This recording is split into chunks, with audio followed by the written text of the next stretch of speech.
गाजियाबाद में online gaming की लत में 3 मासूम बहनों ने खुदकुशी कर ली। वह रोजाना घंटों कोरिया लवर गेम देखती थीं। पिता ने फोन छीन लिए थे। गाजियाबाद में घटी इस दिल दहलाने वाली घटना ने सबको चौंका दिया है। नमस्कार, आप देख रहे हैं द टाइम्स ग्लोबल और मैं हूं के चौधरी। सॉरी पापा, आई एम रियली सॉरी। यह शब्द गाजियाबाद की उन 3 मासूम बेटियों के सुसाइड नोट के हैं जिन्होंने ऑनलाइन गेम की लत के चलते 9वीं मंजिल की अपनी बालकनी से कूदकर अपनी जान दे दी। 3 नाबालिग बहनों निष्का 16 साल, प्राची 14 और पाकी 12 साल की मौत की इस दर्दनाक घटना ने देश को झकझोर कर रख दिया है। पुलिस के मुताबिक मोबाइल फोन की लत और कोरियाई लवर गेम से प्रभावित तीनों बहनें फोन छीन लिए जाने से बहुत आहत थी। दिल दहला देने वाली यह घटना साहिबाबाद के टीला मोड़ की भारत सिसी सोसाइटी में मंगलवार देर रात करीब 2 बजे हुई। पुलिस को किशोरियों के कमरे से पॉकेट डायरी मिली है जिसमें 8 पेज का सुसाइड नोट लिखा गया है। पिता चेतन कुमार ने पुलिस को दिए बयान में बताया कि तीनों बहनों को मोबाइल फोन की गंभीर लत थी और रोज घंटों कोरिया गेम खेला करती थी। तीनों ने अपने कोरियाई नाम मारिया, अलीजा और सिंडी भी रख लिए थे। चेतन ने बताया कि 3 दिन पहले उन्होंने बेटियों से फोन छीन लिए थे। इस बात से तीनों बेहद परेशान थी और छिपकर माता पिता का फोन इस्तेमाल करती थी। पुलिस के मुताबिक किशोरियां टास्क आधारित कोरियाई लव गेम के फेर में फंस गई थी। वह पिछले 2 साल से स्कूल भी नहीं जा रही थी।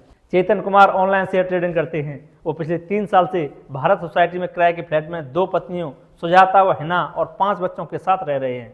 आत्महत्या करने वाली किशोरियों में से निष्का चेतन की पहली पत्नी सुजाता और प्राची व पाकी दूसरी पत्नी हिना की बेटियां थी। चेतन की पहली पत्नी सुजाता से कई वर्ष तक कोई संतान नहीं हुई तो उन्होंने सुजाता की बहन यानी अपनी साली हिना से शादी कर ली। इसके कुछ ही महीने बाद सुजाता से निष्का का जन्म हुआ। दूसरी पत्नी हिना से प्राची, पाकी व एक बेटी का जन्म हुआ। बाद में पहली पत्नी से ही बेटा लबीस पैदा हुआ जो मानसिक रूप से कमजोर है और बोल भी नहीं सकता है। किशोरियों ने 8 पन्ने का सुसाइड नोट छोड़ा है जिसमें रोती हुई सूरत वाली इमोजी बनी है। नोट में लिखा है, सॉरी पापा, आई एम रियली सॉरी। कोरियाई संस्कृति से प्रेम व आकर्षण होने की बात भी लिखी है। पिता से माफ़ी मांगते हुए लिखा कि आप भारतीय हैं और हम कोरियाई, हम किसी भारतीय से शादी कैसे कर सकते हैं। पुलिस के अनुसार पिता से पूछताछ में सामने आया है कि 2 दिन पहले उन्होंने बेटियों को डांटते हुए जल्द शादी करवाने की चेतावनी दी थी। जिस कमरे की खिड़की से तीनों बहनों ने छलांग लगाई उसकी दीवार पर I am very very alone, make me a heart of broken जैसे स्लोगन लिखे हैं। कमरे के फर्श पर तीनों बहनों के बचपन की फोटो अलग कलाकृति में रखी हुई थी। बीच में उनकी माँ का मोबाइल फोन भी रखा था। यह सिर्फ एक गेम की बात नहीं है। इंटरनेट मौजूदा दौर का शक्तिशाली हथियार है। बिना नियंत्रण यह खतरनाक हो रहा है। बच्चों और किशोरों को ही नहीं, बुजुर्गों में भी यह लत जानलेवा हो रही है। यदि आपके घर में भी ऐसा हो रहा है तो सतर्क हो जाएं। अत्यधिक स्क्रीन टाइम जो वास्तविक जीवन की जगह ले रहा है, बच्चों, किशोरों सहित परिवार के किसी भी सदस्य में सामाजिक अलगाव, नींद में गड़बड़ी, चिड़चिड़ापन, चिंता, अवसाद और गलत धारणाएं पैदा कर रहा है।